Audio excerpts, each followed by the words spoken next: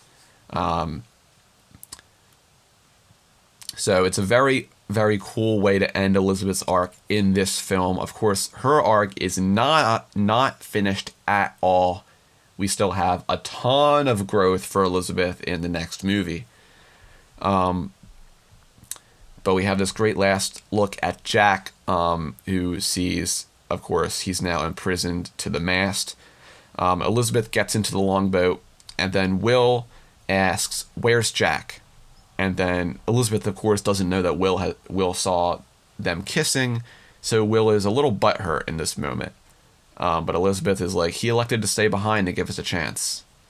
And then everyone in this moment is all like, no, not Jack. But Elizabeth is just, she can't contain herself, so she just like shouts, "Go!" And Marty drops the ropes, and they begin to row away from the Black Pearl, leaving Jack to his unfortunate demise. But Jack is, trying to pull himself off the mast, trying to pull himself out of the chains. And he's like, "Bugga, bugga, bugga, bugga, bugga, bugga, bugga." And as soon as he, keeps saying that, there's a swell under the Black Pearl again, signifying the Kraken is back. But Jack sees a lantern close by, and he pulls out his sword and tries to use his sword to grab the lantern, and he's finally successful. He grabs the lantern and he pulls it over and smashes it and drips the lantern oil on his wrist to hopefully squeeze his wrist out. And then we had this great shot of Jack trying to pull his wrist out. Great music as well by Hans Zimmer. Forgot to mention that Pirates 2 and Pirates 3, as well as Pirates 4, had music composed by Hans Zimmer, who of course did not compose the music or was not credited for the main soundtrack in the first film.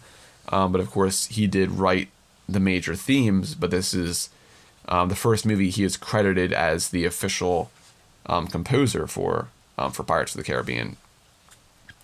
But Jack is squeezing this chain off of his wrist. He pulls all of his rings on the inside, so it's easier for the shackles to come off his wrist. But we have this great shot of the Kraken's tentacles starting to rise behind Jack, and he finally gets the shackles off his wrist. And in this moment of triumph, we see finally, for the first time, really, the mouth of the Kraken behind Jack Sparrow. And then he turns around, and as soon as he turns around, the Kraken's mouth immediately shoots open, and we see the hundreds and hundreds of teeth that the Kraken has. I mean, this is... It is scary, but this CGI, I mean, it has not aged a day in 16 years. But the Kraken opens his mouth and starts roaring at Jack, which also releases a lot of mucus and slime and ooze, which is absolutely disgusting, completely covering Jack in this stuff. But what else comes out of the Kraken's mouth but Jack's hat? So this is also something really cool. I think I may have mentioned this in the first part of the Dead Man's Chest coverage, back in episode 5, I think. But of course we lose Jack's hat at the very beginning of the movie, after Jack gets the black spot. And he's not had it this whole movie because he's running away from the Kraken, but at the end of the movie he finally gets his hat back because he's finally confronting his fears and confronting the Kraken. So I think it's also a really cool little arc for Jack and his hat finally coming back after he's come to face the Kraken finally. But Jack shakes off this slime and he's like, "Not so bad." And then he looks down and he sees his hat on deck. And he's like, "Oh." Then he goes and grabs it and he slicks the slime off and he places it back on his head. And then all he says, just iconic line from Jack Sparrow. He just says, "Hello, Beastie." And then he pulls out his sword.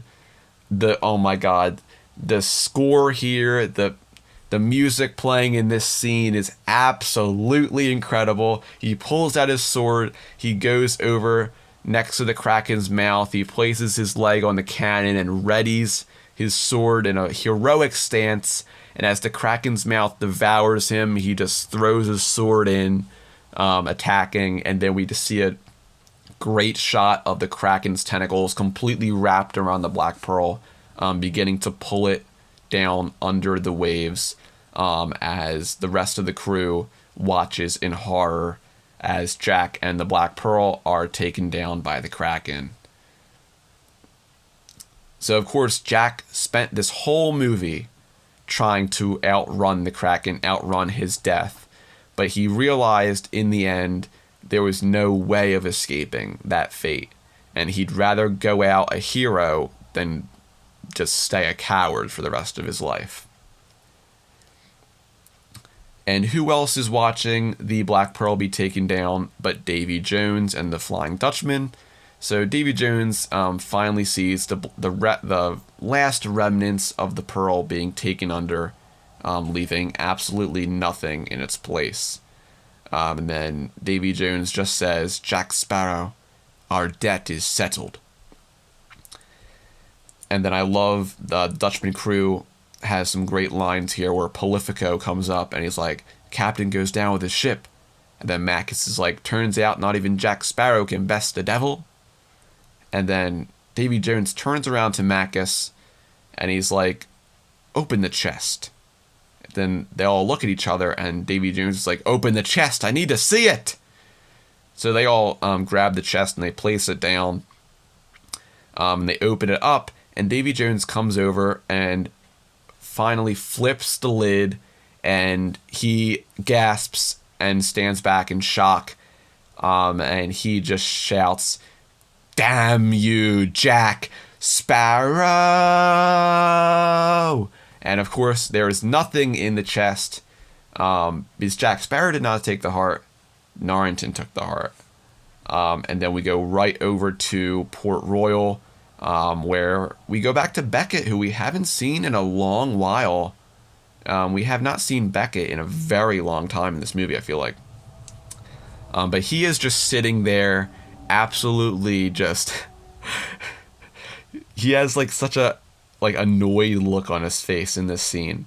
But, of course, Ian Mercer is telling Beckett that the last of their ships have returned. And Beckett's like, "Is there any news on the chest?" And then Mercer's like, "None. But one of the ships did pick up a man adrift at sea. He had these." And then Mercer pulls out the letters of marque and puts them on Beckett's desk, which this intrigues Beckett. He grabs the letters, opens them up, and then we hear a familiar voice in the background, where it is James Norrington, and he says, "I took the liberty of filling in my name." And then we finally see Norrington again, who has come back to Port Royal with the letters, intending to claim them to get his rank back. So Beckett orders him over to the desk, and Beckett says, "If you intend to claim these, then you must have something to trade. Do you have the compass?" And then Norrington shakes his head and he's like, "Better." And then he pulls out and drops a sack on Beckett's desk. And Beckett looks at this sack and he sees that it is beating. And Norrington tells him it's the heart of Davy Jones. So I love that. There's also a really great deleted scene that extends that scene with Norrington and Beckett. It has some really great story points. But it does contrast a bit with At World's End. In the deleted scene, I'll cover it a bit. In the deleted scene, Norrington gets his sword back, and Beckett also promotes him to Admiral, which we do see in At World's End. The first time we see Norrington in At World's End, he is an Admiral, so that does make sense. But in At World's End, Norrington gets his sword back in that movie, so him getting it in this movie would have contradicted that a bit. But we also have a great scene of the Flying Dutchman coming into Port Royal's harbor, and Davy Jones taking off his hat for the first time and the only time, and saluting Beckett because now, Beckett controls the seas. And there's also one last great shot in that scene where the cartographer who was working on the map for the whole movie comes over to Beckett and says the map is finished. And I wish, at least, if they didn't have anything else, they didn't have that part with Davy Jones, if they didn't have that part with the sword and Norrington's promotion, I wish they would at least have kept the cartographer and his map being finished, because that guy worked on that map the whole movie and didn't get that payoff. I'm so mad. But Beckett walks over and sees the map. And then he just has a fantastic line, literally one of my favorite Cutler Beckett lines, and I'm so sad it's in a deleted scene. He looks at the map and he says, "Just how I imagined it." It's such a great, ominous line, but that's what happens in that deleted scene, and I'll cover it more in depth on our deleted scene episode that I'll do in the future for the films. So after that, we go over to the bayou, and the crew is going over to Tia Dalma once more, and all of the people who live in the bayou are sitting out with candles. Of course, I'm guessing because Jack Sparrow has died. So it's a very sad and somber moment. We can see some of these people are shedding tears that Jack Sparrow is dead, but they finally make their way over to Tia Dalma. Tia Dalma's shack, I guess. And we see Will, who is just throwing his knife into the table, taking it out, and just throwing it back in. Also wrecking Tia Dalma's table. Like, you gotta pay for that, Will. What are you doing? But Tia Dalma comes over with some drinks, and she goes over to Elizabeth first, and she says, "Against the cold and the sorrow." And Elizabeth takes one, and then Tia Dalma goes over to the rest of the crew and gives them one as well. And she goes over to Will next, and she says, "It's a shame. I know you were thinking that with the pearl, you could have captured the devil and set free your father's soul." And then Will says, "It doesn't matter now. The black pearl is gone, along with its captain." And then Gibbs is like, "Aye. And already the world seems a bit less bright. He fooled us all right till the end. But I guess that honest streak finally won out." And then once they all have their drinks, Gibbs proposes a toast, and he says, "To Jack Sparrow." And then Righetti's like, never another like Captain Jack." And then Pintel's like, "He was a gentleman of fortune, he was." Then Elizabeth says, "He was a good man." And Will doesn't say anything because he's a little too focused on what Elizabeth just said, because he still thinks that Elizabeth was in love with Jack. But Will turns around to Elizabeth, and he sees her absolutely stricken with grief at this point. So he really thinks that Elizabeth is in love with Jack, and because Jack is dead, she's sad. But in reality, Elizabeth is only sad because she literally sent the man to his demise. But Will then says, not really to Elizabeth, but kind of in her general direction, he's like, if there was anything that could be done to bring him back. And then he just says, "Elizabeth." And Tia Dalma interrupts him, and he's like, "Would you do it? What would you?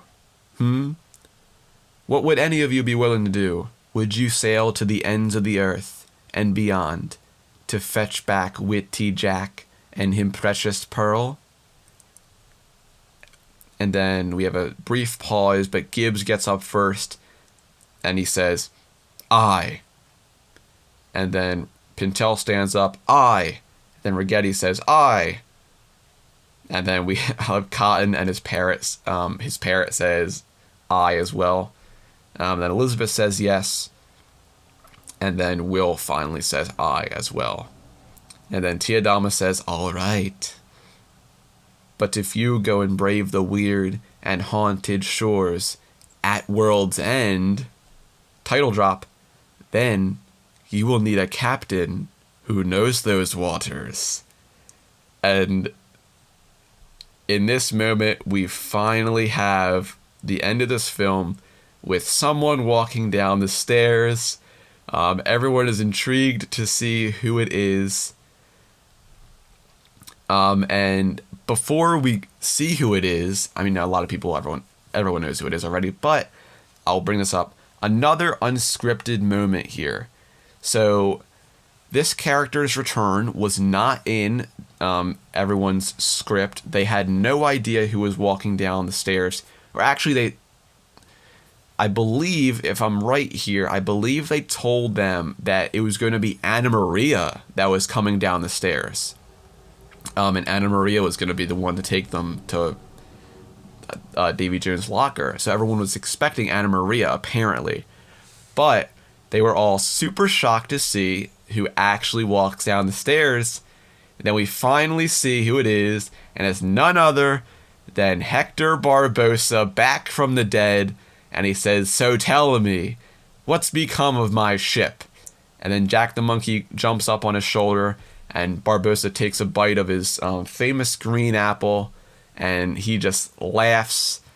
And the movie finally cuts to black, and we have the credits beginning to roll.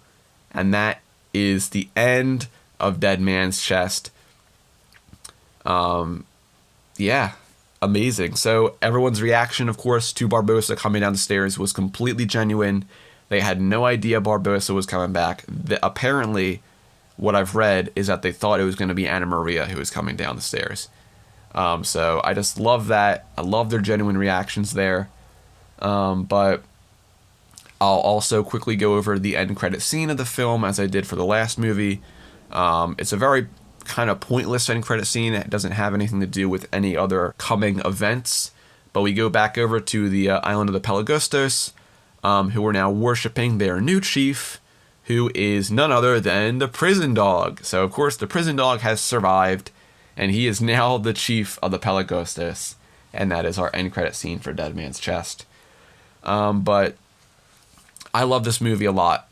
I think it's absolutely fantastic. Such a great sequel. Of course, if you watch The Curse of the Black Pearl, they didn't set it up for a sequel because they didn't expect a sequel to come. They didn't expect the movie to really even do well, so that's why they kind of wrapped it up pretty nicely at the end of the first movie. And that's why they had such a challenge when Disney said, "Okay, we're going to give you not one, we're going to give you 2 sequels to do." And that kind of left everyone like, okay, well, what are we going to do? Because we kind of left the movie at such a great ending. So they had to kind of come up with this story that could span the course of 2 movies, which is a very hard thing to do when you have these characters that you really have like 6 hours of movie to really expand on them with. But I think that this is absolutely a fantastic sequel. Honestly, probably one of the best sequels of all time. I mean, like, you take the first movie, which is absolutely perfect, and then you just make it even better by introducing new characters and new places, and expanding the lore and the story, and just making the world feel so much bigger. And then you go to At World's End and you make it even better, where the world gets even bigger, stakes get higher, and you just have so much awesome stuff happening. So I cannot wait to cover At World's End. I don't know if I've said it already, but At World's End is my personal favorite of all 5 Pirates of the Caribbean movies. I cannot wait to cover it. It is my favorite movie. I love it so much. A lot of people, say that, I don't know why I'm saying this now. I guess I'll say it because I'm on the subject, but a lot of people say that At World's End is just so boring because it's so long, because it is the longest of the 5 films. They say it's so boring, it's so long, there's not a lot of action, it's people talking for almost 3 hours, and I'm like, yeah, you're right, there is not a lot of action in At World's End. I think At World's End has the least amount of action of the movies, and it is a lot of people talking. But when you look at the movie, and you actually listen to what the characters are saying, you could follow the story really easily, and every scene in At World's End is absolutely fantastic. I've gone through this many times trying to see if there are scenes I could cut from At World's End. I literally have not been able to find a single scene that I could cut from At World's End, because every scene is important. And there are scenes that were cut. There are tons of deleted scenes for At World's End that I wish were also in the movie. But yeah. So that is the end of Dead Man's Chest. The next episode is going to be episode 10, and we will be starting on At World's End. I cannot wait. So I hope you will all join me for the beginning of our coverage on At World's End. But that is going to be the end of this episode. I hope you've enjoyed. If you have enjoyed the podcast so far, please consider leaving a review or a rating on whatever platform you are listening on. And I thank you so much for listening. We finally made it through the second film. I know it's taken us 5 episodes too, but yeah, thank you so much for listening. I'll see you guys next time when we start to cover At World's End.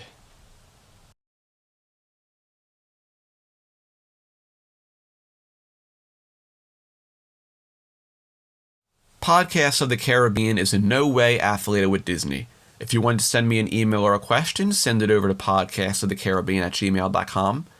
You can also follow this podcast on Twitter at podcastpotc and over on Instagram at Podcast of the Caribbean. I post some fun content, some other interesting stuff over there. Make sure you go give them a follow. And as always, be sure to keep a weather eye on the horizon. And always remember, dead men tell no tales.